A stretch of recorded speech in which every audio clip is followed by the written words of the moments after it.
This race marks the end of an era for my karting videos, and it was all caused by this. But how does a £5 piece of plastic change the whole video dynamic? Well, I think I'll just show you. We slot it in. It's like the F1 helmets on the side. Yeah, there it is. Right, you might actually be able to hear me now, which is going to be pretty cool. This is very experimental. But the camera wasn't the only thing that was new, as this race was quite topsy-turvy, from the first lap of quali all the way to the final lap of the race. And the beginning of the chaos that would be to come would actually start right now. Why are the cadets going first?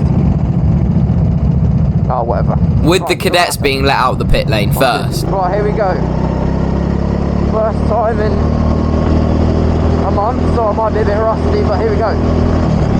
Into turn one. Oh, it's quite warm actually. The brakes are alright. So after only a lap of quali, the kart felt really good, and I immediately started to go for push laps. But this was at the complete wrong time, as We've already caught up to the cadets. So fast forward 3 laps, and there's only a lap left of quali. But every single fast lap I've been on, I've ended up losing time behind a cadet. So this is the one where it really matters. So you know we had to go and fumble it at the first corner.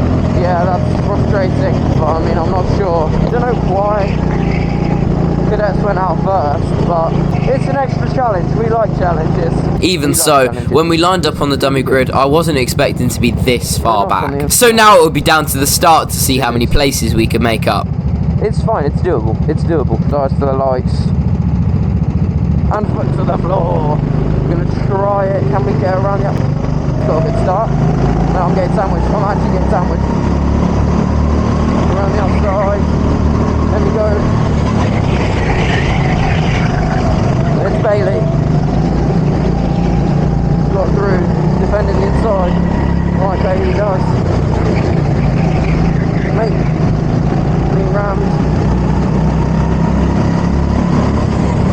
Sorry, what? Oh, what are you doing? Being boxed in. But it's not over yet, as we're going to try and move down into the final corner. We're going to follow him. He'll tee the move up, get a better exit on his inside. He's going to push us wide into the grass, and we're not going to be able to get the move done. Another kart now trying it on the outside, but they haven't quite got the room. So the first lap's not really gone how we wanted it to. But lap 1 is only about an 130th of the race, so we're going to keep pushing to make these places back. And it would only be half a lap until we did so. So he's going to go wide coming out of 180, a little slip of oversteer. We're going to send it down the inside going into the little right corner. He's going to try and hold the inside, but it's not much of a contest, and we're up 1 position. But that's not it. We're going to keep following the karts in front to try and make all the places back, and hopefully even gain some. But this would be where we encountered our second problem.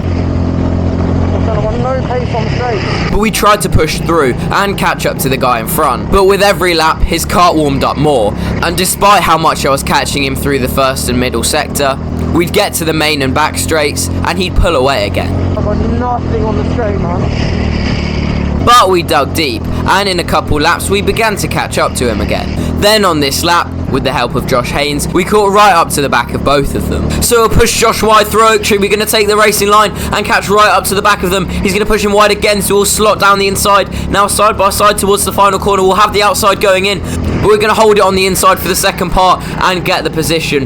That's past Josh now, but the only problem is we've let the other guy get a bit of a gap. And despite managing to catch back up to him towards the end of my stint, we weren't able to get past with the few laps we were given. So I ended stint 1 P8. So we were running 8th at the end of our stint. But afterwards, when everyone else's karts had completely heated up, the difference in straight line speed became pretty obvious, meaning we steadily dropped back. And aside from this pretty cool move in my stint, so we're going to be drafting him all the way down the main straight. There's a little gap on the inside, we're not going to go for it. He covers it off. We're going to go to the outside, we'll switch back to the inside, little tap, we've got the inside line now, and we send the dive bomb, and I'm pretty sure that's upper position. Nothing else really happened, but this steady decline meant that we finished P11. This wasn't necessarily the result that we wanted, but there are a lot of positives from this race. Being able to race people with a much less competitive car, some genuinely really good overtakes from not just me, but my teammates as well, and a successful new camera view. So thanks for watching, and drop a comment below to tell me whether you like the new camera.